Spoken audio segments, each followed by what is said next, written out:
Hello. Ma'am আসসালামু আলাইকুম। হ্যাঁ, এতক্ষণ আমার ভয়েস শোনা যাচ্ছিল না, না? না ম্যাম, শোনা যায়নি। আচ্ছা ঠিক আছে, একটু লাইনে থাকো তোমরা।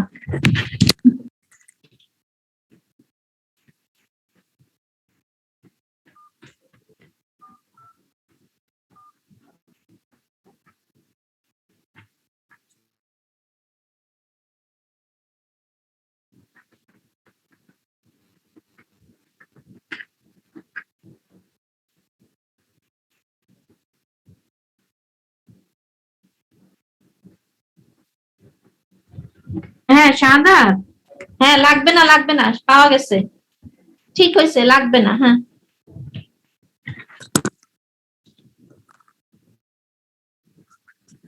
হ্যালো। জি ম্যাম। আচ্ছা ঠিক আছে। না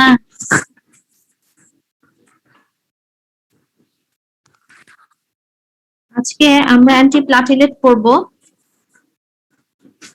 তার আগে এতক্ষণ এই যে 5-6 মিনিট ধরে আমি কি কাজ করছিলাম তোমরা শোনো। আমার মনটা আসলে খুবই ডাইভার্টেড হয়ে আছে, মনটা খুব বিক্ষিপ্ত। কারণ আমার বাসা হচ্ছে ঢাকায়, আমার বাবা বয়স্ক, বাবা মা, আমার ছোট বোন আবার ব্রেন ক্যান্সারের পেশেন্ট, ভাই আছে, ভাইয়ের বউ আছে, বাচ্চা আছে, সবাই করোনা পজিটিভ। এবং বাসার অবস্থা খারাপ, ভাইয়ের বউ হসপিটালে, আব্বা বাসায় খুব অবস্থা ভালো না, সিট টিট নাই। যাই হোক, বাসায় ফোন করে করে একটু পর পর ট্রিটমেন্ট দেওয়া হচ্ছে, যা পারছি দিচ্ছি, যেতেও পারছি না। মনটা বিক্ষিপ্ত হয়ে আছে। এখন আমি করলাম কি, ওই মাইক্রোফোনটা মোবাইলে দিয়ে এখানে তোমাদের সাথে কথা বলার চেষ্টা করতেছিলাম। হ্যালো হ্যালো, শুনতে পাচ্ছ আমাকে? শুনতে পাচ্ছ? অথচ আমার হেডফোনটা মোবাইলে প্লেস করা, নট কম্পিউটারে। আমি আমি সমানে বলতেছি, হ্যালো আমাকে শুনতে পাচ্ছ? আমাকে শুনতে পাচ্ছ? আর তোমার তো শুনতে পাওয়ার কথাই না।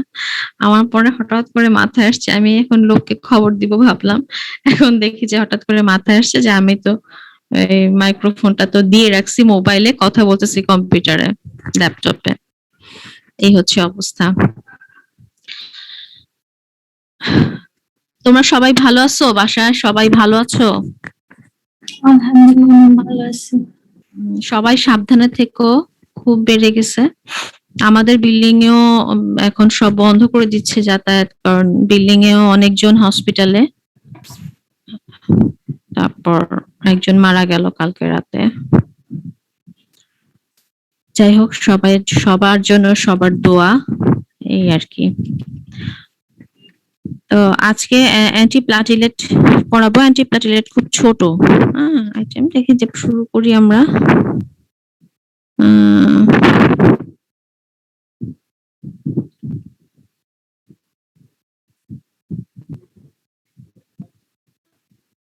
প্লাটিলেটের জন্য ভালো কে আর প্লাটিলেটের জন্য খারাপ কে, এটা মাথায় আছে কিনা? যেমন থ্রম্বোক্সিন A2, হ্যাঁ, অ্যারাকিডোনিক অ্যাসিড মেটাবলিজম হয়ে সাইক্লোঅক্সিজেনাস পাথওয়ে, লাইপোঅক্সিজেনাস পাথওয়ে। তো সাইক্লোঅক্সিজেনাস পাথওয়ে থেকে কি তৈরি হয়? প্রোস্টাসাইক্লিন, থ্রম্বোক্সিন A2 এবং আরো অনেক প্রোস্টাগ্ল্যান্ডিন। এর মধ্যে প্লাটিলেটের জন্য ভালো আর প্লাটিলেটের জন্য খারাপ কোনটা বলো তো কেউ? প্লাটিলেট অ্যাগ্রিগেটর কোনটা আর প্লাটিলেট অ্যাগ্রিগেটর ইনহিবিটর কোনটা?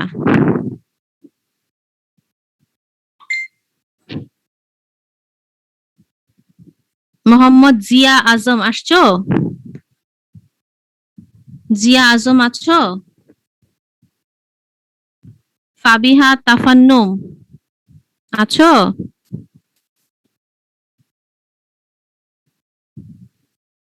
ফাবিহা তাফান্নুম,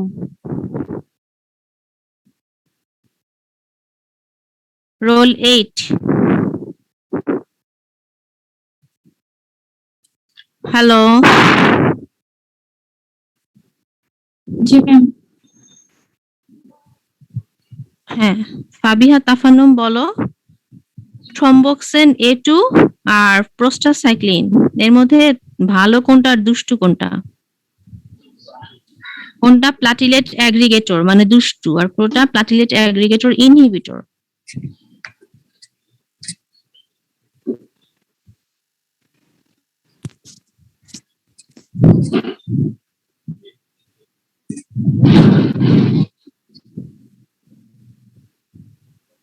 ফাবিহা তাফান্নুম,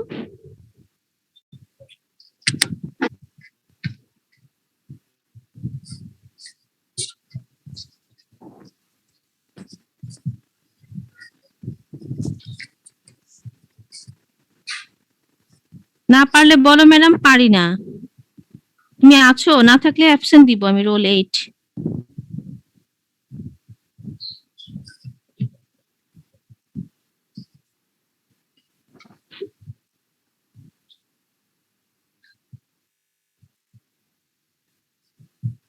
দীপশিখা শিকদার, রোল 63। আচ্ছা, Yes, ma'am. Yes, ma'am. হ্যাঁ বলো। থ্রম্বোক্সিন A2 এবং প্রোস্টাসাইক্লিন কোনটা প্লাটিলেট অ্যাগ্রিগেটর এবং ভেজোকনস্ট্রিক্টর, কোনটা ভেজোডাইলেটর এবং platelet aggregator inhibitor? Ma'am, aggregator হচ্ছে thromboxane A2. হ্যাঁ, থ্রম্বোক্সিন A2 হচ্ছে দুষ্টু, দুষ্টুদের তালিকায় তুমি কাকে ফেললা? থ্রম্বোক্সিন A2। আর ভালোর তালিকায় ফেললাম প্রোস্টাসাইক্লিন, প্রোস্টাগ্ল্যান্ডিন I2। ঠিক আছে, তারপর আসো যে আমরা গত ক্লাসে, ঠিক আছে ওকে, তারপর গত ক্লাসে পড়লাম তোমার অ্যাডিনোসিন ADP, অ্যাডিনোসিন ডাইফসফেট। ঠিক আছে, অ্যাডিনোসিন ডাইফসফেট এর কাজ কি? এদের কাজ কি মনে আছে? অ্যাডিনোসিন ডাইফসফেট ম্যাম ফার্দার অ্যাক্টিভেশনে কাজ করে প্লাটিলেটকে, হ্যাঁ মানে আরো প্লাটিলেট গুলোকে অ্যাক্টিভেট করতে কাজ করে। আরো প্লাটিলেটকে অ্যাগ্রিগেট করে কাজ করে। তাহলে একে কি দুষ্টির তালিকায় ফেলবা না ভালোর তালিকায় ফেলবা?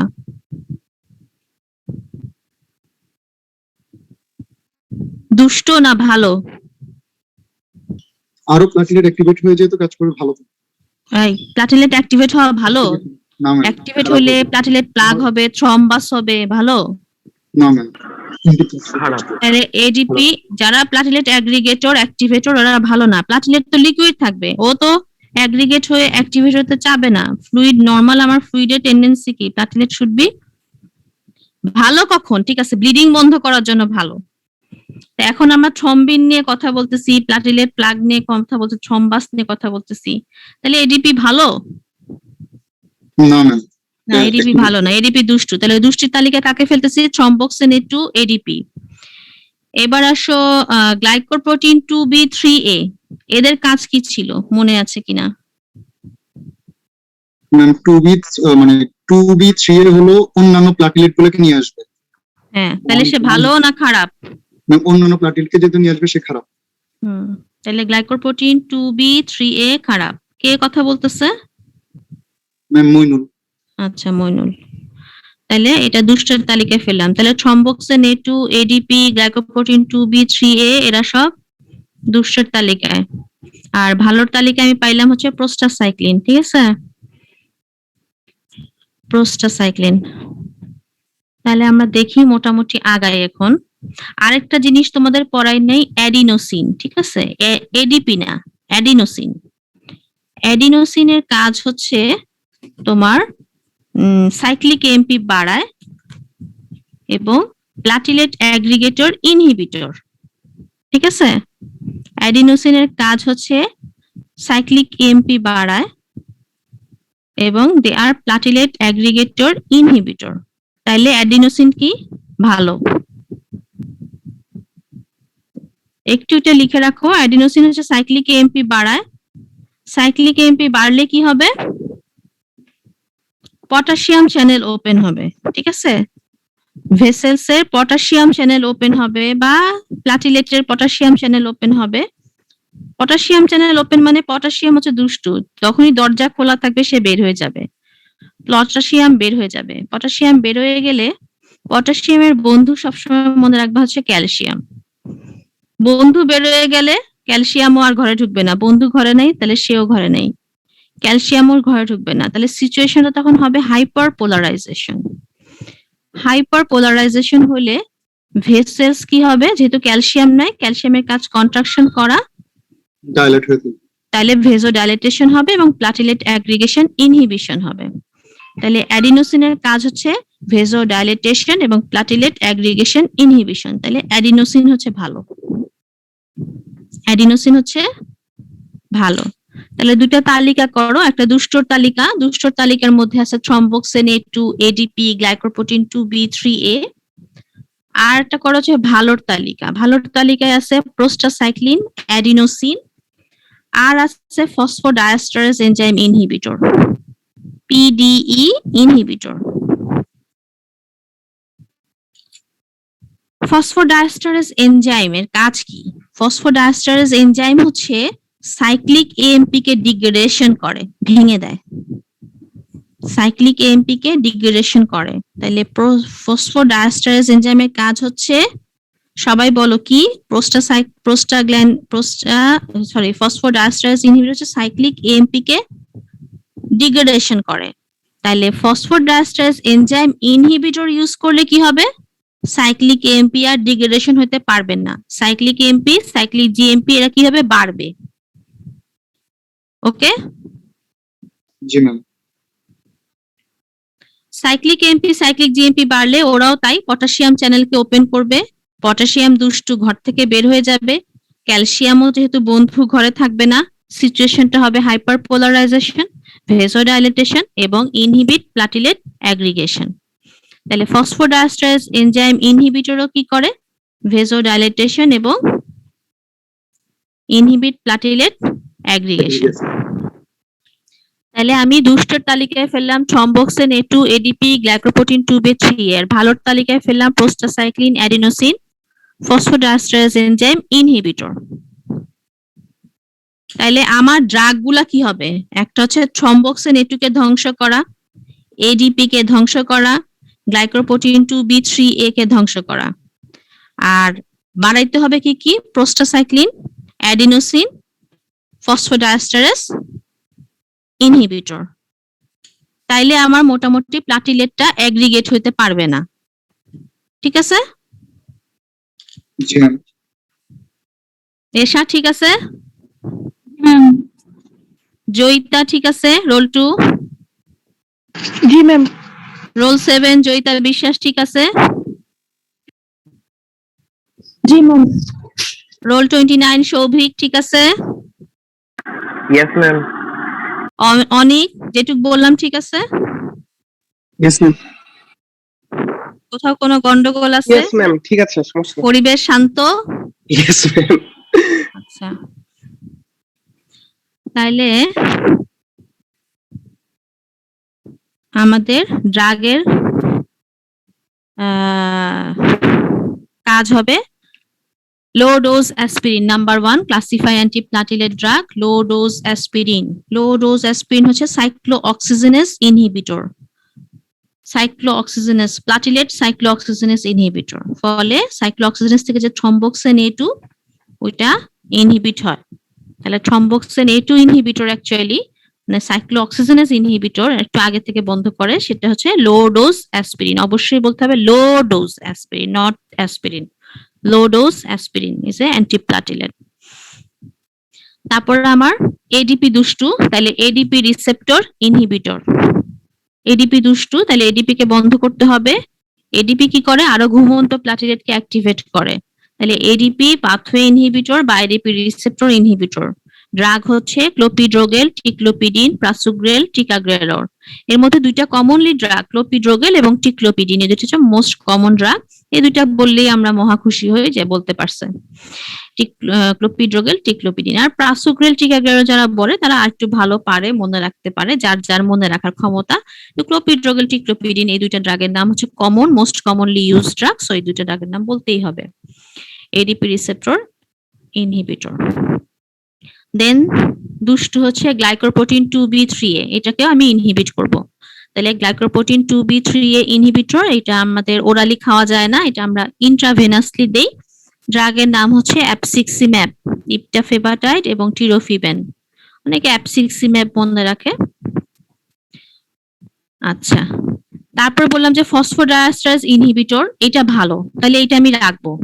Phosphodiesterase enzyme inhibitor cyclic AMP বাড়াবে, সাইক্লিক এএমপি বাড়ালে পটাশিয়াম চ্যানেল ওপেন হবে, পটাশিয়াম ঘর থেকে বের হয়ে যাবে, বন্ধুও বের হয়ে যাবে ক্যালসিয়াম। ক্যালসিয়ামের কাজ ভেসোডাইলেটেশন করা, ফলে কন্ট্রাকশন হবে না, ভেসোডাইলেটেশন হবে, ওদিকে প্লাটিলেট অ্যাগ্রিগেশনটা ইনহিবিট হবে। তাহলে ফসফোডাইএস্টারেজ এনজাইম হচ্ছে ভালো, এটাকে আমি রাখবো। ওই ড্রাগটার নাম হচ্ছে সিলোস্টাজল।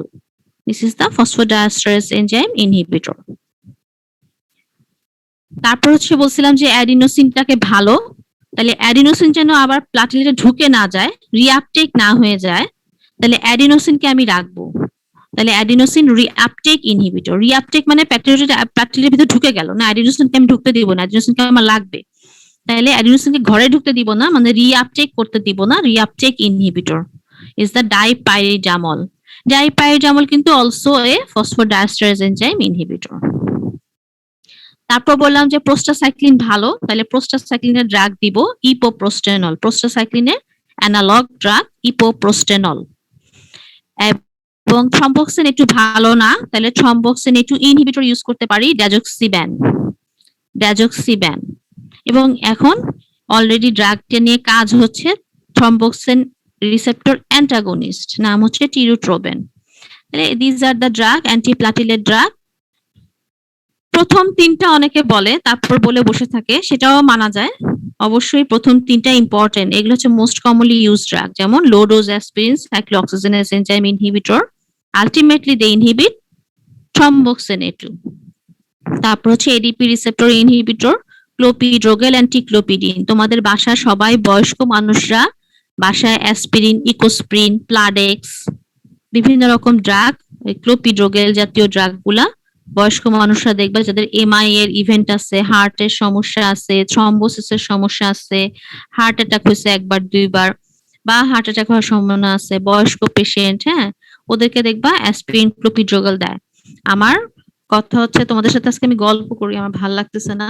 তো এরকম কাদের কাদের বাসায় দেখছো যে দাদা দাদি বা নানা নানি বা বাবা মা যে কেউ অ্যাসপিরিন খায়, ইকোস্প্রিন দুপুরবেলা খায়, কখন খায় আমাকে একটু বলো। এরকম কেউ আছো ক্লাসের?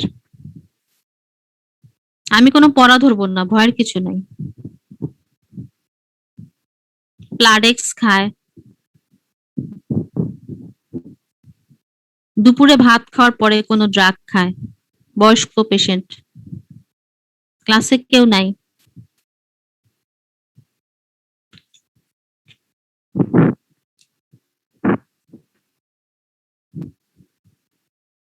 আচ্ছা ঠিক আছে। হ্যালো, শুনতে পাচ্ছ কিনা? আসছো কিনা তোমরা? শোনা যাচ্ছে।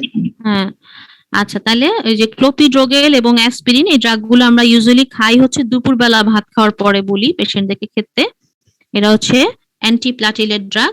তো অনেক সময় অ্যাসপিরিনের সাথে ক্লোপিড্রোগেল কম্বিনেশন করে দেওয়া হয়, অনেকে আবার ক্লোপিড্রোগেল খায়, অনেকে আবার অ্যাসপিরিন বা ইকোস্প্রিন নামে পাওয়া যায়, ওটা খায়। আচ্ছা যাই হোক, অ্যাপসিক্সিম্যাব একটু কম খায়। অ্যাপসিক্সিম্যাব যেহেতু এই পেশেন্ট ভর্তি পেশেন্ট, আমরা অ্যাডমিটেড পেশেন্টদের দেই, যদি দিয়ে থাকিও ইন্ট্রাভেনাস যেহেতু। এছাড়াও cilostazol, phosphodiesterase inhibitor, adenosine reuptake inhibitor, epoprostenol, এগুলোও আছে অ্যান্টি। কিন্তু মেইন হচ্ছে প্রথম দুইটা দেখবা ঘরে ঘরে এই পেশেন্টদেরকে তুমি যখন প্রেসক্রাইব করবা, মেইনলি এই দুইটার উপরে তোমরা প্রেসক্রিপশন লিখবা। আর অন্যগুলো তো বেশি কমনলি ইউজ হয় না। কিন্তু classification of antiplatelet drug is important, very very important in written. রিটেনে মোটামুটি সবগুলো লিখে আসতে পারলে নাম্বার, ওই দুইটা ভাগ করা থাকে না, 3-3.5 নাম্বার। তাহলে প্রথম পার্টটা হয় ক্লাসিফাই বা এনলিস্ট অ্যান্টিপ্লাটিলেট ড্রাগ, সেকেন্ড পার্টটা অন্য কিছু হয়। তাহলে দেড়, প্রথম পার্টটা হচ্ছে 1.5 নাম্বার।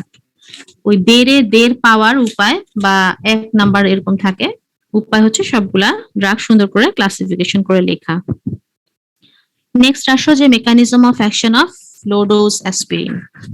লো ডোজ অ্যাসপিরিন হচ্ছে ইরিভার্সিবলি অ্যাসিটাইলের সাইক্লোঅক্সিজেনেজ এনজাইম, সে ইনহিবিট করে সাইক্লোঅক্সিজেনেজ এনজাইমকে, ইরিভার্সিবলি করে। কেন ইরিভার্সিবলি? কারণ প্লাটিলেট হচ্ছে নিউক্লিয়াস নাই। তাহলে প্লাটিলেটের এনজাইম যদি তুমি একবার ইনহিবিট করো, ওই প্লাটিলেট আর নতুন করে কোনো এনজাইম তৈরি করতে পারে না, কারণ প্লাটিলেটের কোনো নিউক্লিয়াস নাই। তাইলে ওই প্লাটিলেট যতদিন বেঁচে থাকবে ওই প্লাটিলেটের ওই এনজাইম তৈরির ক্ষমতা ততদিন পর্যন্ত নষ্ট। তাহলে কক্স অ্যাক্টিভিটি মানে সাইক্লোঅক্সিজেনেজ তৈরির activity is lost for platelet life time. Platelet life time আমি গত ক্লাসে বলছিলাম 8 to 10 days। তাহলে অ্যাসপিরিন যেই প্লাটিলেটের সাইক্লোঅক্সিজেনেজকে ইনহিবিট করলো সেই প্লাটিলেট গুলা যতদিন পর্যন্ত বেঁচে আছে সেই প্লাটিলেট গুলা সাইক্লোঅক্সিজেনেজ এনজাইম তৈরি করতে পারবে না, ফলে সেই প্লাটিলেট থেকে থ্রম্বোক্সিন A2 তৈরি হবে না। But without significant impairment of prostacyclin formation. Prostacyclin ফর্মেশনটাকে ইম্পেয়ার করবে না, কারণ প্রোস্টাসাইক্লিন ফর্মেশনটা ঠিক থাকবে। কোত্থেকে?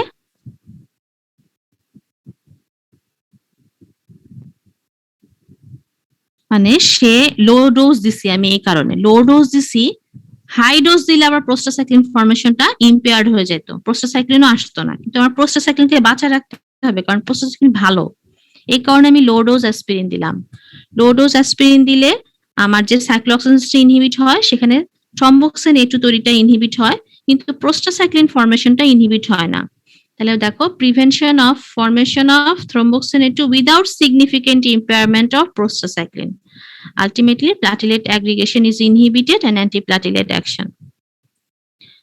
এখন প্রোস্টাসাইক্লিন কোত্থেকে আসে? প্রোস্টাসাইক্লিন কিন্তু তোমার এন্ডোথেলিয়াল সেল থেকেও আসে, হেলদি এন্ডোথেলিয়াম থেকে প্রোস্টাসাইক্লিন আসে, গত ক্লাসে বলছিলাম।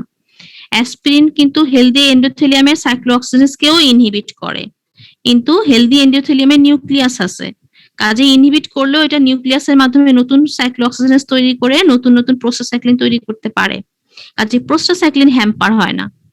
ঠিক আছে, প্রোস্টাসাইক্লিন হ্যাম্পার হয় না। লো ডোজ অ্যাসপিরিনের শুধুমাত্র থ্রম্বোক্সিন A2 টাই ইনহিবিট হয়, এবং এটা দুষ্টুটাই ইনহিবিট হয়, দুষ্টুটাকেই আমার ইনহিবিট করা দরকার। এই কারণে আমরা লো ডোজ অ্যাসপিরিন ইউজ করি। যদি হাই ডোজ ইউজ করতাম তাহলে প্রোস্টাসাইক্লিনও ইনহিবিটেড হয়ে যাইতো। তাহলে very very important mechanism of action of low dose aspirin. এখানে আমি দেখবো যে তোমরা কোন কোন কথাগুলো লিখছো। একটা হচ্ছে সাইক্লোঅক্সিজেনেজকে ইনহিবিট করছে, কথাটা লিখছো কিনা। নাম্বার 2, কতদিনের জন্য ইনহিবিট করছে, platelet life time 8 to 10 days। Number 3, থ্রম্বোক্সিন A2 inhibit হয়েছে, কথাটা লিখছো কিনা। Number 4, without significant impairment of prostacyclin, এই কথাটা আছে কিনা। রিটেনে এগুলাই দেখা হয় যে সাইক্লোঅক্সিজেনেজকে হ্যাম্পার না করে, ইন্টারফেয়ার না করে শুধুমাত্র থ্রম্বোক্সিন A2 কেই তারা ইনহিবিট করে। এই কথাগুলো থাকলে রিটেনের নাম্বার পাওয়া যাবে ঠিক মতো, বা বলতে হবে পরীক্ষায়। আচ্ছা, হাই ডোজ দিলে কি হইতো, কোশ্চেন আসতে পারে। হাই ডোজ দিলে আমার প্রোস্টাসাইক্লিন ফর্মেশনটাও ইনহিবিট হয়ে যেত, কিন্তু আমি চাই না যে প্রোস্টাসাইক্লিন ফর্মেশনটা ইনহিবিট হয়, প্রোস্টাসাইক্লিনটা থাকুক, তাহলে এই কারণে হাই ডোজ দেই না। লো ডোজ অ্যাসপিরিন মানে কত, 75 to 100 মিলিগ্রাম। ঠিক আছে, 75 to 100 মিলিগ্রাম। তারপর আসো যে এটা কখন কখন দেওয়া হয়। পোস্ট এমআই, একবার এমআই এর অ্যাটাক হয়ে গেছে, মায়োকার্ডিয়াল ইনফার্কশন হয়েছে, বাসায় চলে আসছে পেশেন্ট, তারপর আমরা এটা দিয়ে থাকি। Acute coronary syndrome, unstable angina, অ্যানজাইনার পেইন যাদের আছে প্রায় উঠে, ওদেরকে আমরা একটা ইকোস্প্রিন বা ক্লোপিড্রোগেল দিয়ে রাখি। ট্রানজিয়েন্ট ইসকেমিক অ্যাটাক, একবার স্ট্রোকের হিস্ট্রি আছে ট্রানজিয়েন্টলি, তাদেরকে আমরা দেই। হ্যাঁ,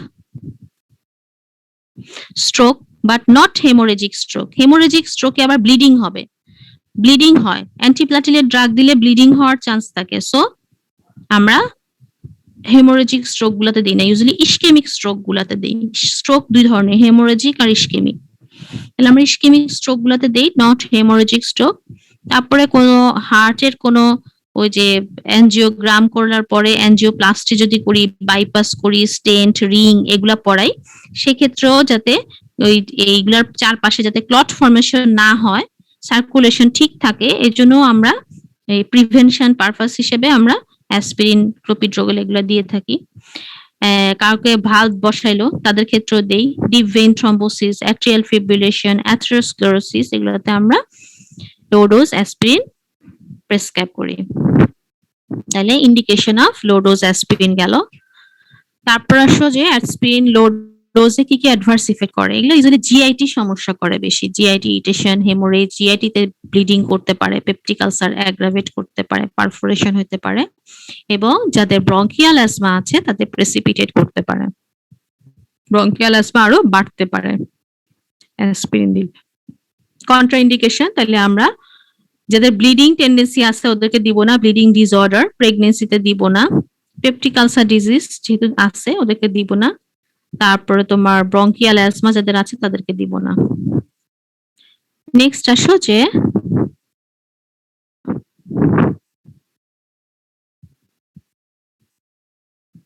rational of low dose aspirin. Low dose কেন দিচ্ছি, ওই রেশনালটা ওইটাই বলতেছি যে আলটিমেটলি লো ডোজ দিচ্ছি কারণ প্রোস্টাসাইক্লিন যাতে ইনহিবিট না হয়। সাইক্লোঅক্সিজেনেসকে আমি ইনহিবিট করতে পারবো, এন্ডোথেলিয়ামের সাইক্লোঅক্সিজেনেস, এন্ডোথেলিয়াম থেকে প্রোস্টাসাইক্লিন রিলিজ হয়, দেখা যাবে হাই ডোজ দিলে সেটাও ইনহিবিটেড হয়ে যাবে, আলটিমেটলি কোনো প্রোস্টাসাইক্লিন থাকবে না। কিন্তু লো ডোজ দিলে প্রোস্টাসাইক্লিনটা ঠিক থাকে, এই কারণে আমরা দেই না, ঠিক আছে, এইটাই বলতে হয়। তারপরে দেখো গ্যাস্ট্রিক আলসার, পেপটিক আলসার, এটা কিভাবে অ্যাগ্রাভেট করে অ্যাসপিরিন। একটা হচ্ছে পেপটিক আলসার কিভাবে অ্যাসপিরিন অ্যাগ্রাভেট করে, আমি এখানে 4টা পয়েন্টে লিখছি। দেখো অ্যাসপিরিন হচ্ছে acidic in nature, acidic drug, যে কোনো অ্যাসিডিক ড্রাগ গ্যাস্ট্রিক মিউকাসকে ইরিটেট করে। এখন যাদের পেপটিক আলসার আছে তাদের এমনিতেই ইরিটেশন বেশি হবে। তারপরে আসো দেখো প্রোস্টাসাইক্লিন কি করে, অ্যাসপিরিন কি করে, সাইক্লোঅক্সিজেনেসকে এনজাইমকে ইনহিবিট করে, ফলে প্রোস্টাগ্ল্যান্ডিন E1 E2 এগুলাও ইনহিবিট হয়ে যায়। এগুলো আবার কি করে, মিউকাস সিক্রেশনটাকে, ফলে মিউকাস সিক্রেশনটা কমে যায়, সাইটোপ্রোটেকশন থাকে না এবং আলসারেশন হয়। প্রোস্টাগ্ল্যান্ডিন গুলা কিন্তু আবার সাইটোপ্রোটেক্টিভ রোল করে। জিআইটি তে সাইটোপ্রোটেকশন মানে জিআইটি এর মিউকোসাল ব্লাড ফ্লো বাড়ায়, মিউকাস সিক্রেশন বাড়ায়। এখন প্রোস্টাগ্ল্যান্ডিন যখন নাই, প্রোস্টাগ্ল্যান্ডিন E1 E2 এরা তখন মিউকাস সিক্রেশন করবে না, মিউকোসাল ব্লাড ফ্লো কমায় দিবে, সাইটোপ্রোটেক্টিভ রোল নাই, ফলে আলসারেশন আরো বাড়বে। এটা একটা কারণ। আরেকটা কারণ হচ্ছে অ্যাসপিরিন হচ্ছে acidic drug, okay, acidic drug স্টমাকের অ্যাসিডিক এনভায়রনমেন্টে গিয়ে কি হবে, আমরা জেনারেল ফার্মাকোলজিতে পড়ছি, acidic drug in acidic environment non ionised. Non ionised মানে কি, সেটা লিপিড সলিবল। লিপিড সলিবল হলে সে কি করবে, গ্যাস্ট্রিকের যে মিউকোসাল সেল এগুলোর ভিতর ঢুকে যাবে। মিউকোসাল সেলে আবার কোন ধরনের এনভায়রনমেন্ট থাকে, ইউজুয়ালি এনভায়রনমেন্ট থাকে। বেসিক এনভায়রনমেন্টে সেলের ভিতরে কি হয়ে গেল, আয়োনাইজ হয়ে গেল। আয়োনাইজটা কি আর বের হতে পারবে এখান থেকে, কারণ এটা তো ওয়াটার সলিবল, এটা ওই সেলের মধ্যে আটকা যাবে। এই যে সেলের মধ্যে আটকা গেল এটাকে বলা হয় ট্র্যাপিং, আয়ন ট্র্যাপিং। ওই সেলের মধ্যে থেকে যেহেতু এটা অ্যাসিডিক ড্রাগ, ওই সেলকে নষ্ট করতে থাকবে, সেলের মিউকোসাকে ধ্বংস করতে থাকবে, গ্যাস্ট্রিক সেলটাকে ধ্বংস করতে থাকবে এবং আলসারেশন আরো বাড়বে। তাহলে সে স্টমাকের খালি এনভায়রনমেন্টে গিয়ে অ্যাসিডিক ড্রাগ নন আয়োনাইজড হলো, নন আয়োনাইজড ড্রাগ লিপিড সলিবল, সে সেলের ভিতর ঢুকে গেল, গ্যাস্ট্রিক সেলে, মিউকোসাল সেলে, ঠিক আছে, প্যারাইটাল সেলে ঢুকে গেল। ঢুকে যাওয়ার পরে ওই সেলের মধ্যে আবার এনভায়রনমেন্ট হচ্ছে বেসিক, তাহলে অ্যাসিডিক ড্রাগ বেসিক এনভায়রনমেন্টে হয়ে গেল আয়োনাইজড। আয়োনাইজড হচ্ছে ওয়াটার সলিবল, ফলে সে আর বেরোতে পারতেছে না, ওই সেলের মধ্যে সে আটকায় গেল। এই যে আটকায় গেল এটাকে বলছে আয়ন ট্র্যাপিং। আয়ন ট্র্যাপিং এর কারণে সে সেলের মেমব্রেন গুলাকে ধ্বংস করতে থাকলো, আলটিমেটলি আলসারেশন হলো। ঠিক আছে, তাই আবার যদি হাই ডোজ অ্যাসপিরিন দাও সেটাও আলসারেশন করে, যদি বাই চান্স কেউ হাই ডোজ দিয়ে যায়, প্রোস্টাসাইক্লিন ইনহিবিট হয়ে যায়। আলটিমেটলি প্রোস্টাসাইক্লিনের কাজ হচ্ছে গ্যাস্ট্রিক অ্যাসিড সিক্রেশনটাকে কমানো, যেহেতু প্রোস্টাসাইক্লিন ইনহিবিট হয়ে যায় গ্যাস্ট্রিক অ্যাসিড সিক্রেশন বাড়ে, আবার আলসারেশন হয়। তাহলে অনেক ভাবে অ্যাসপিরিন জিআইটি তে আলসার করতে পারে। তোমরা মেইন কোনটা বলবা, মেইন পয়েন্ট যদি সব ভুলে যাও, মেইন পয়েন্ট এটা তো অবশ্যই বলতে হবে যে সাইক্লোঅক্সিজেনেজ এনজাইমকে ইনহিবিট করে,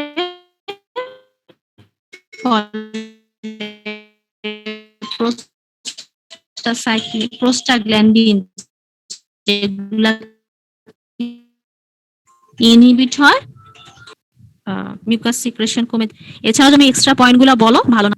আয়ন ট্র্যাপিংটা বলতে পারো, অনেক সময় টিচার আয়ন ট্র্যাপিং পছন্দ করে, কিন্তু এইটাই হচ্ছে মেইন পয়েন্ট, যেটা সাইক্লোসিসকে ইনহিবিট করে, ফলে যেটা মিউকাস প্রোটেক্টর প্রোস্টাগ্ল্যান্ডিন গুলা, প্রোস্টাসাইক্লিন E1 E2 এগুলা ইনহিবিট হয়, ফলে মিউকাস প্রোটেকশনটা থাকে না, মিউকাস সিক্রেশন কমে যায়, মিউকোসাল ব্লাড ফ্লো কমে যায়, ফলে আলসারেশন হয়। তাহলে এই ক্ষেত্রে আমি কি ড্রাগ দিব? এই যে পেপটিক আলসার হলো অ্যাসপিরিন দিয়ে, রেশনাল অফ ট্রিটমেন্ট কি হবে? জিআইটি চ্যাপ্টার আমরা এখনো পড়ি নাই, আমরা আগে থেকে জেনে রাখি যে তাইলে আমার কি কমে গেল, দেখো প্রোস্টাগ্ল্যান্ডিন E1 E2 কমে গেল, তাহলে আমি প্রোস্টাগ্ল্যান্ডিন E1 দিতে পারি না? পারি কি না? Yes, ma'am. Prostaglandin E1 E2 analogue, তাহলে আমার প্রোস্টাগ্ল্যান্ডিন কমে যাওয়ার কারণেই তো আসলে আলসারেশনটা হচ্ছে, সাইটোপ্রোটেকশন নাই। তাহলে সাইটোপ্রোটেক্টিভ আমি প্রোস্টাগ্ল্যান্ডিন অ্যাড করতে পারি ওই পেশেন্টকে, যে পেশেন্টের অ্যাসপিরিন দিয়ে আলসারেশন হচ্ছে, তাদেরকে আমি রেশনাল ট্রিটমেন্ট হচ্ছে প্রোস্টাগ্ল্যান্ডিন দিতে পারি। তাহলে প্রোস্টাগ্ল্যান্ডিন অ্যানালগ E1 অ্যানালগের নাম হচ্ছে মিসোপ্রোস্টল, লিখে রাখো মিসোপ্রোস্টল। তাহলে ওদের জন্য রেশনাল অফ ট্রিটমেন্ট হচ্ছে মিসোপ্রোস্টল। এছাড়া তুমি গ্যাস্ট্রিক ওষুধ দিতে পারো, যেগুলো অমিপ্রাজল, প্যান্টোপ্রাজল, এগুলো দিতে পারো, কিন্তু আমার রেশনাল অফ ট্রিটমেন্ট হচ্ছে misoprostol. This is the prostaglandin E1 analogue. লিখছো সবাই? Yes, ma'am. আচ্ছা, এটা এনএসএইডস ও পড়বা, কারণ এনএসএইডস অ্যাসপিরিন কিন্তু একটা NSAIDs, non steroidal anti inflammatory drug, same এখানেও তুমি পড়বা। প্লাস জিআইটি তে পড়বা যে এনএসএইডস ইনডিউসড পেপটিক আলসারে কি রেশনাল ট্রিটমেন্ট। আমাদের বলতে হবে rational treatment is the misoprostol. ব্যাখ্যা করো কেন misoprostol? Because aspirin cyclooxygenase enzyme inhibit করে, ফলে প্রোস্টাগ্ল্যান্ডিন E1 E2 এগুলা ইনহিবিট হয়ে যায়, ফলে সাইটোপ্রোটেকশন লস হয়, ফলে আলসারেশন হয়। তাহলে আমার প্রোস্টাগ্ল্যান্ডিন E1 দিতে হবে। E2 অ্যানালগ যেহেতু নাই, E1 অ্যানালগ আছে আমার কাছে ড্রাগ, মিসোপ্রোস্টল দিলে মিউকোসাল প্রোটেকশনটা ঠিক থাকবে, আলসারেশন হবে না। নেক্সট আসো, তোমার বলছিলাম যে আরেকটা কন্ট্রাইন্ডিকেশন হচ্ছে ব্রঙ্কিয়াল অ্যাজমা। ব্রঙ্কিয়াল অ্যাজমাকে অ্যাগ্রাভেট করে। এটা কিভাবে করে?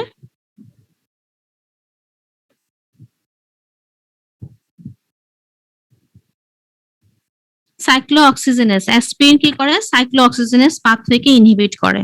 তো অ্যারাকিডনিক অ্যাসিডের পাথওয়ে কয়টা? দুইটা, একটা হচ্ছে সাইক্লোঅক্সিজেনেস আর একটা হচ্ছে লাইপোঅক্সিজেনেস। সাইক্লোঅক্সিজেনেস থেকে তৈরি হয় কি?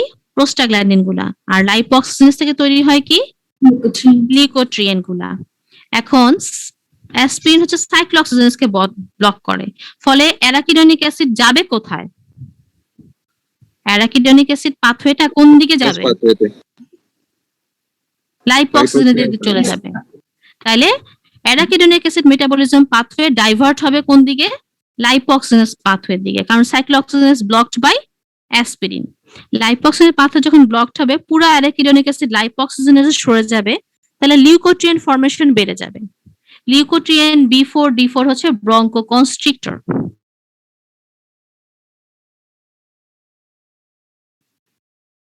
ব্রঙ্কোকনস্ট্রিক্টর, তাহলে তারা কি করবে? ব্রঙ্কোকনস্ট্রিকশন করবে। তোমরা একটু লাইনে থাকো, আমার যে ঢাকা থেকে ফোন আসতেছে, তো একটু আমি ধরি। হ্যাঁ,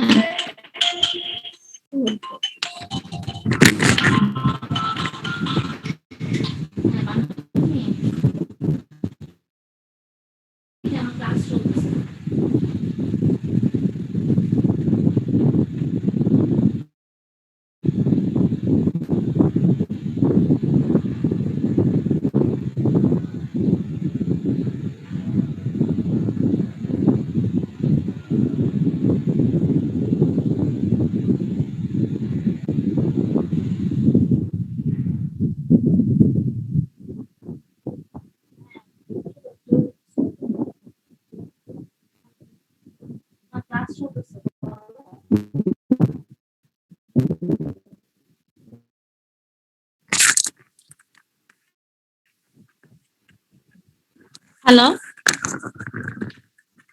হ্যালো জি ম্যাম। হ্যালো। জি ম্যাম। আচ্ছা, তাহলে কিভাবে অ্যাজমা প্রেসিপিটেট করতেছে? কারো অ্যাজমা থাকলে লিউকোট্রিয়েন ফর্মেশন বেড়ে যাচ্ছে, লিউকোট্রিয়েন গুলো ব্রঙ্কোকনস্ট্রিক্টর, তাহলে লিউকোট্রিয়েন কারণে ব্রঙ্কোকনস্ট্রিকশন হচ্ছে। কিভাবে বাড়তেছে? আবারও বলি, অ্যাসপিরিন হচ্ছে সাইক্লোঅক্সিজেনেসকে ইনহিবিট করে, ফলে arachidonic acid metabolism pathway upper hand নেয় বা ডাইভার্টেড হয়ে যায় লাইপোঅক্সিজেনেস পাথওয়েতে। যেহেতু ওই পাথওয়েটা বন্ধ, আরেক পাথওয়ের দিকে সব সরে আসে, ফলে লাইপোঅক্সিজেনেস পাথওয়েতে মোর লিউকোট্রিয়েন তৈরি হয়, এবং লিউকোট্রিয়েন গুলো ব্রঙ্কোকনস্ট্রিক্টর, ফলে ব্রঙ্কিয়াল অ্যাজমা তৈরি করে। তাহলে সেক্ষেত্রে আমার এখন ব্রঙ্কিয়াল অ্যাজমাতে আমি কি দিব? Leukotriene receptor blocker. Very good. তাহলে আমার রেশনাল ট্রিটমেন্ট হবে leukotriene receptor blocker, montelukast and zafirlukast. Montelukast মন্টিন নামে পাওয়া যায়, মোনাস নামে পাওয়া যায়, মন্টেয়ার নামে পাওয়া যায়। তাহলে অ্যাসপিরিন ইনডিউসড বা যে কোনো এনএসএস ইনডিউসড ব্রঙ্কো কনস্ট্রিকশন যদি হয়, তাহলে আমি তাকে দিব লিউকোট্রিয়েন রিসেপ্টর ব্লকার, মন্টিলুকাস্ট, জাফেলুকাস্ট। ওকে, এই জিনিসগুলো আসবে পরীক্ষায় যে অ্যাসপিরিন ইনডিউসড পেপটিক আলসার কিভাবে হয়, রেশনাল ট্রিটমেন্ট কি, অ্যাসপিরিন দিয়ে ব্রঙ্কিয়াল অ্যাজমা কিভাবে হয়, রেশনাল ট্রিটমেন্ট কি। ম্যাম হ্যাঁ বলো। আজকে না হয় আর না পড়ি। কেন তো, কেন? ম্যাম আপনার মন ভালো নেই এর জন্য। কেন আমার পড়াতে অসুবিধা হচ্ছে? তোমার পুস্তক আমার পড়া? না ম্যাম বুঝতেছি, আমাদের সমস্যা নাই। আচ্ছা, তা অসুবিধা নেই, কোনো সমস্যা নেই। আমি এটা শেষ করে দিই, এটা একদম ছোট, আচ্ছা ছোট, ঠিক আছে? আমরা তো নোট দিচ্ছি, শেষ করে দিই। ক্লোপিড্রোগেল, টিক্লোপিডিন, তাহলে এই দুটো ড্রাগ হচ্ছে এডিপি রিসেপ্টর ব্লকার। তাহলে এডিপি পাথওয়ে ব্লকার হচ্ছে, এডিপি হচ্ছে দুষ্টু, তাই না? বলছিলাম হচ্ছে এডিপি দুষ্টু, কারণ এডিপি হচ্ছে আরো ঘুমন্ত প্লাটিলেটকে অ্যাক্টিভেট করে, প্লাটিলেট আরো অ্যাগ্রিগেশন হয়। তাহলে এডিপি রিসেপ্টর ব্লকার, দেখো মেকানিজম অফ ক্লোপিড্রোগেল, টিক্লোপিডিন, এই দুটো ড্রাগ মেকানিজম কি, ইরিভার্সিবলি এডিপি রিসেপ্টর ব্লক করে, ফলে এডিপি আর এডিপির সাথে বাইন্ড করতে পারে না, প্লাটিলেটকে অ্যাক্টিভেট করতে পারে না, প্লাটিলেট অ্যাগ্রিগেশন হয়। ক্লোপিড্রোগেল তাহলে কি জিনিস? এটা ইউজুয়ালি আমরা অ্যাসপিরিনের সাথে ইউজ করি, আলাদা করে ইউজ করতে পারি। ক্লোপিড্রোগেলের কিন্তু এই অ্যাজমা, পেপটিক আলসার এগুলো অ্যাগ্রাভেট করে না, এগুলা কিন্তু এটার জন্য কিন্তু ক্লোপিড্রোগেল ভালো। একটা অ্যাজমার পেশেন্ট, একটা পেপটিক আলসার পেশেন্টকে তুমি অ্যাসপিরিন দিবা না, দিবা কি? ক্লোপিড্রোগেল। ক্লোপিড্রোগেলের একটাই adverse effect, thrombolytic thrombocytopenic purpura. তার মানে যাদের ব্লিডিং ডিসঅর্ডার আছে, সমস্যা আছে, ওদেরকে দিব না। আদারওয়াইজ অ্যাজমা পেশেন্ট বলো, পেপটিক আলসারের পেশেন্ট বলো, আমি ইজিলি ক্লোপিড্রোগেল প্রেসক্রাইব করতে পারি। ঠিক, তারপর দেখো এই কোশ্চেনটা তোমাদেরকে ওই যে ইয়ে স্যার খুব ধরে, আশিস কুমার মজুমদার, ওই ইউএসটিসি থেকে আসে স্যার, জিজ্ঞেস করে যে অ্যাসপিরিন, ক্লোপিড্রোগেলটা কখন খেতে বলো, পেশেন্টকে কখন খাওয়ার জন্য অ্যাডভাইস করবা? তুমি বলবা যে আমরা দুপুরবেলা খাওয়ার পরে খেতে বলি। তা কেন? কারণ আমরা যে প্রোটন পাম্প ইনহিবিটর গুলা দেই, প্রোটন পাম্প ইনহিবিটর গুলো আমরা সকালে দেই অথবা রাতে দেই, অথবা যারা দুইটা প্রোটন পাম্প ইনহিবিটর খায়, মানে অমিপ্রাজল, প্যান্টোপ্রাজল, এগুলো তো ছিল, নাম শুনছো তো না, গ্যাস্ট্রিকের ওষুধ, জি ম্যাম। এগুলা কখন দেয়? ইউজুয়ালি খাওয়ার আগে, সকালে খাওয়ার আগে, রাতে খাওয়ার আগে। তাহলে এই পিপিআই এর সাথে এইটার ইন্টারাকশন হয়, ক্লোপিড্রোগেল বা অ্যাসপিরিনের কি ইন্টারাকশন হয়? পিপিআই হচ্ছে এনজাইম ইনহিবিটর, এনজাইম ইনহিবিটর হলে কি হবে? এনজাইম ইনহিবিটর মনে আছে জেনারেল ফার্মা? এনজাইম ইনহিবিটর হলে কি হবে? ক্লোপিড্রোগেল মেটাবলিজম হবে না, ফলে ক্লোপিড্রোগেলের অ্যাকশন কি হবে? বাড়বে।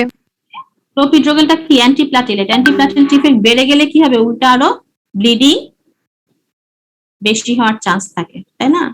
তাহলে পারপুরা আরো বাড়বে, ব্লিডিং হওয়ার চান্স থাকে। তাহলে এই কারণে আমরা ক্লোপিড্রোগেলটা ওই পিপি এর সাথে অ্যাভয়েড করার জন্য ক্লোপিড্রোগেলটা এমন একটা সময় খাই যেন পিপি এর সাথে আমি কন্ট্রাডিক্টরি না হয়। কারণ ক্লোপিড্রোগেল বা অ্যাসপিরিন দিলে পিপি দিতেই হয়, পিপিআই দিতেই হয়। তাহলে পিপিআইটা সকালে রাতে দেই, তাহলে আমি দুপুরবেলা দিব হচ্ছে ক্লোপিড্রোগেল বা অ্যাসপিরিন। এবং অ্যাসপিরিন ভরা পেটে খাইতে বলি, ক্লোপিড্রোগেল গুলো ভরা পেটে খেতে বলি। বিশেষ করে অ্যাসপিরিন অবশ্যই ভরা পেটে খাইতে হবে, কেন? কারণ গ্যাস্ট্রিক ইরিটেশন করে। টিক্লোপিডিন হচ্ছে ক্লোপিড্রোগেলের, দেখো T for ticlopidine, T for TIA, টিআইতে আমরা দিই ইউজুয়ালি ট্রানজিয়েন্ট ইসমিক অ্যাটাক। এছাড়াও স্টেন্টে দেই, অ্যাসপিরিনের সাথে আমরা ইউজ করি।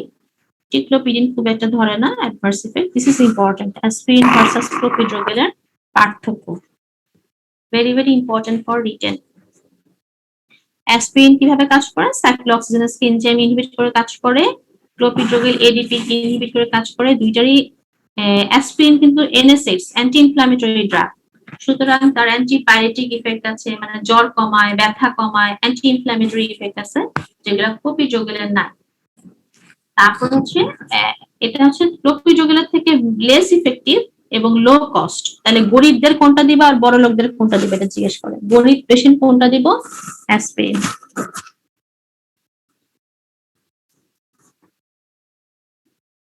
বড় লোকদের কোনটা দিতে পারি? ক্লোপিড্রোগাল বা ক্লোপিড্রোগাল অ্যাসপিরিন কম্বিনেশন। তারপর ক্লোপিড্রোগাল থ্রম্বোসাইটোমি পারপুরা করে, অ্যাসপিরিন করে না। তারপর অ্যাসপিরিন পেপটিক আলসার অ্যাগ্রাভেট করে, ব্রঙ্কিয়াল অ্যাজমা অ্যাগ্রাভেট করে, ক্লোপিড্রোগাল করে না। এটা সুন্দর পার্থক্য আছে, এটা করে নিবা। তারপর হচ্ছে গ্লাইকোপ্রোটিন 2B3 এর রিসেপ্টর, এটাকে দুষ্ট, এটাকে আমার বন্ধ করতে হবে। তাহলে গ্লাইকোপ্রোটিন 2B3 এর রিসেপ্টর ব্লকার বা এটার জন্য আমার ড্রাগ আছে হচ্ছে fab fragment of chimeric monoclonal antibody against the glycoprotein 2B3 এর রিসেপ্টর। এটা হচ্ছে একটা ড্রাগ, যে ড্রাগটা হচ্ছে fab fragment of chimeric monoclonal antibody, মানে ওই গ্লাইকোপ্রোটিন 2B3 এর রিসেপ্টরের এগেইনস্টে একটা অ্যান্টিবডি দিই, যাতে ওই রিসেপ্টরটা আর কাজ না করে। বুঝছো? গ্লাইকোপ্রোটিন 2B3 এর রিসেপ্টরের এগেইনস্টে একটা অ্যান্টিবডি আমরা দেই, যাতে ওই রিসেপ্টরটা আর কাজ না করে। ওই অ্যান্টিবডিটাকে বলা হচ্ছে মনোক্লোনাল অ্যান্টিবডি, এবং এই অ্যান্টিবডিটা ফ্যাফ ফ্র্যাগমেন্টটা দেই, মানে জাস্ট যেই পোরশনটাতে সে, পুরো অ্যান্টিবডিটা দিই না, যে পোরশনটাতে সে বাইন্ড করে ওই পোরশনটাই দিই। যে পোরশনটার সাথে গ্লাইকোপ্রোটিন 2B3 এর রিসেপ্টর বাইন্ড করে ওই পোরশনটাই দেই, যেটা বাইন্ড করে ইনঅ্যাক্টিভ করবে। তাহলে fab fragment of monoclonal antibody দেই। শিমেরিক কথাটার মানে হচ্ছে মিক্সড, মানে আগে যেমন গ্রিক দেবতা কি হইতো, যে অর্ধেক ঘোড়া অর্ধেক মানুষ, এটাকে বলা হয় শিমেরিক। হ্যাঁ, উপরটা ঘোড়ার মতো বা একটা অংশ সাপের মতো, একটা অংশ মানুষের মতো থাকে না, এটাকে বলা হয় শিমেরিক। এটাও তাই, এটা হচ্ছে কিছু বানর থেকে নেওয়া হয় মনোক্লোনাল অ্যান্টিবডি, এটাকে হিউম্যানাইজড করা হয়, মানুষের মতো করা হয়, সো এটা নাম দেওয়া হচ্ছে শিমেরিক। তাহলে fab fragment of chimeric monoclonal antibody against the glycoprotein 2B3 এ। তাহলে আলটিমেটলি গ্লাইকোপ্রোটিন 2B3 এর রিসেপ্টর ব্লক হলো। রিসেপ্টর ব্লক হলে কি হলো?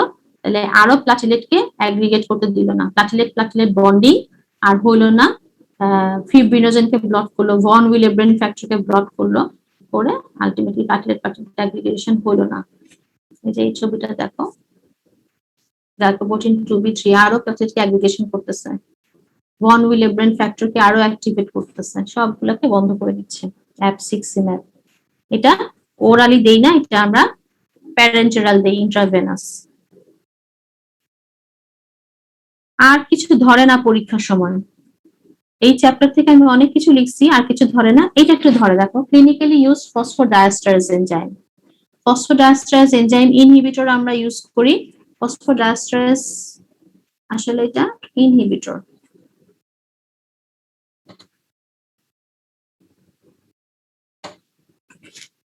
Phosphodiesterase enzyme inhibitor. তাহলে কি কি আছে? Antiplatelet drug cilostazol, dipyridamole, anti asthmatic আমরা পড়ছিলাম মিথাইলজানথিন ডিরাইভেটিভ কিভাবে কাজ করে, ফসফোডাইএস্টারেজ এনজাইমকে ইনহিবিট করে কাজ করে, মনে আছে? সাইক্লিক এএমপি বাড়ে, থিওফাইলিন, অ্যামাইনোফাইলিন, এরা ফসফোডাইএস্টারেজ এনজাইম ইনহিবিটর। এছাড়াও তোমার ইরেকটাইল ডিসফাংশনে ভায়াগ্রা নামে পাওয়া যায়, সিলডেনাফিল, টাডাফিল, ভার্ডেনাফিল, ভায়াগ্রা নাম শুনছো না? এরা হচ্ছে ফসফোডাইএস্টারেজ এনজাইম ইনহিবিটর, ইরেকটাইল ডিসফাংশনে কাজ করে। ডায়াবেটিক পেশেন্টদের আমরা প্যান্টক্সিফাইলিন দেই, এরা কি করে? ডায়াবেটিকের সার্কুলেশন, মানে ডায়াবেটিসে ইউজুয়ালি ওই মাইক্রোভাস্কুলার ইনজুরি হয়, তো তোমার পেরিফেরাল নার্ভ ড্যামেজ হয়, তারপর কিডনিতে সমস্যা হয়, এগুলোতে সার্কুলেশন এনহ্যান্স করে এই ড্রাগগুলা। তাহলে phosphodiesterase clinically use phosphodiesterase enzyme inhibitor গুলা কি কি আছে নাম, এটা আলাদা করে রিটেনে বা ভাইবাতে বা অস্পিটাল জিজ্ঞেস করতে পারে, এটা আলাদা question, not a part of antiplatelet drug, এটা আলাদা একটা অংশ। তাহলে আজকে এই পর্যন্ত থাক। আমার অ্যান্টিপ্লাটিলেট ড্রাগ কিন্তু শুধু পড়তে হয় কি, মেইনলি অ্যাসপিরিনটা পড়তে হয়, ক্লোপিড্রোগেলটা পড়তে হয়, আর অন্যগুলা ড্রাগের নাম জানতে হয় এবং কেন দিচ্ছি, কোনটা দুষ্টু কোনটা ভালো, কোনটাকে আমার রাখতে হবে কোনটাকে আমার ব্লক করতে হবে, এইটুকু মাথায় থাকলেই হবে।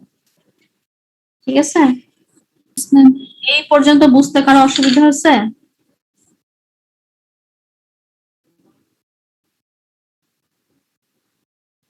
ম্যাম ফসফোডাইএস্টারেজ ইনহিবিটরটা তো বলছিলেন ম্যাম সাইক্লিক এমপিটা বাড়ানোর মাধ্যমে হুম। পটাশিয়ামটা বাড়ায় আর এখানে ক্যালসিয়াম কনসেন্ট্রেশনটা মানে মানে ঢুকতে দেয় না সেলের ভিতরে। আমরা তো ম্যাম পড়ছিলাম যে সাইক্লিক এমপি বাড়ার কারণে ক্যালসিয়ামটা ঢুকে আরো কন্ট্রাকশন করে।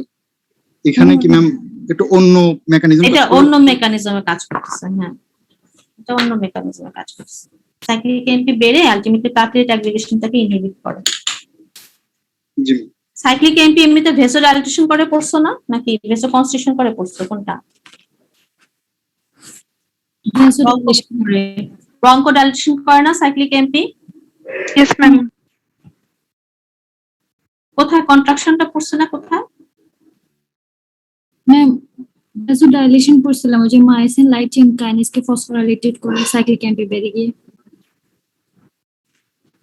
মানে মইনুলের কনফিউশন হচ্ছে কোথায়?